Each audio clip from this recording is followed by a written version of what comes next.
Becoming My Mother.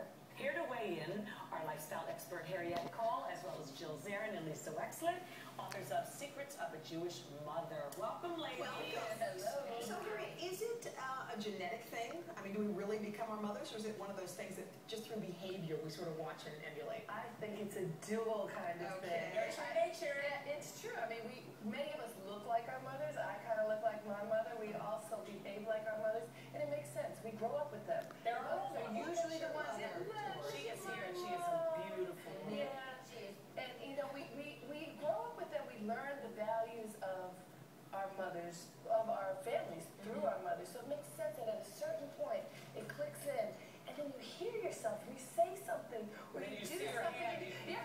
What? Or your face. Or your red. So, what do you and your sister think? What do you guys think? Oh my God, I am exactly like my mother. Yeah.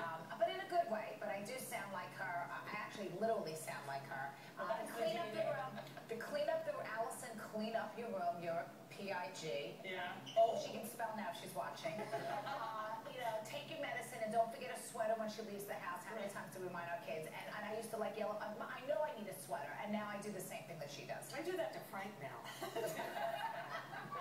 Are you his mother? You become his mother. Oh, no, that poor Frank. And Lisa, do you catch yourself when you're doing it?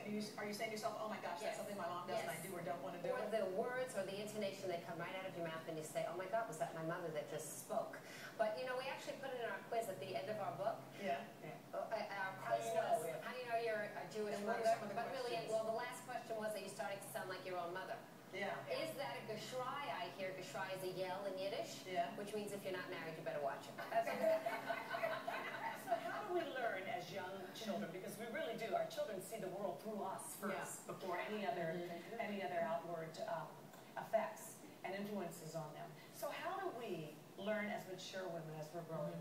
How to keep the best of what we learned from our moms, and how to avoid what she maybe had problems with? I think it's practicing awareness. When you notice that you're doing something that your mother does, you're behaving the way your mother does, then you can evaluate it. Is this a good thing? Does this make me feel good? How did I feel when my mother did it to me? Exactly. Or does this really bother me? Well, I think you can. I mean, it takes a lot of discipline, but if it's a bad behavior, you can stop it at your generation. You don't have to keep it and pass it on.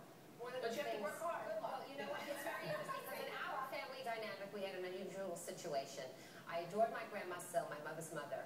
But the truth is, may she rest in peace, that my mother and her mother did not get along. And our mother raised us very consciously. My mom did it this way. I'm doing it another way.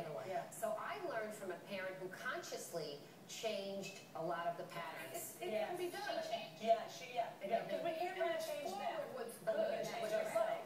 Remember that, Hoda. I feel like we know your mom. I feel like we know Gloria. What are the best parts that you guys think you took from her? All the generosity. Yeah? Yeah, and being a friend. My mother's just the most loyal, good-natured. She would give, you know, she gives her advice. I mean, my mother's amazing advice, and she gives it away for free, literally. She said, everybody will listen. Both your moms are very They are, thank you. Do you think your kids turned out like you? I'm crying. Yeah, that's the other question. When do we give, because we asked this last week, when do we stop mothering and become our mother's friend? And vice versa. I think around 30. I remember first of all, when I turned 30, I didn't have kids yet, but when I turned 30, I actually called to apologize, and I said, you have been so patient. Thank you so much. And our dynamic changed. Yeah. But after having my daughter, I realized, well, I always knew my mother was a great mother, but after that, I was like, wow. That's when it happened for me, too. Me too much. That's when we became That's when I became a mother. Yeah. And I knew how hard it was. 26. But you haven't had children yet. You're great friends with your mom. So when was it for you? You know, we've always been really close. I mean, I hope I take the good things from her. And she has so few bad things. Look at our moms. Yeah. Doris, you did good, by the way, with Harriet. And well, too. Done good. Done good. Thanks, ladies. Did I just remind you of your mother? Just for a second. Ladies, thank you. Good luck with your book still. It's still out there on the shelves. Up next, how to what? Delicious one-pot meals cooked low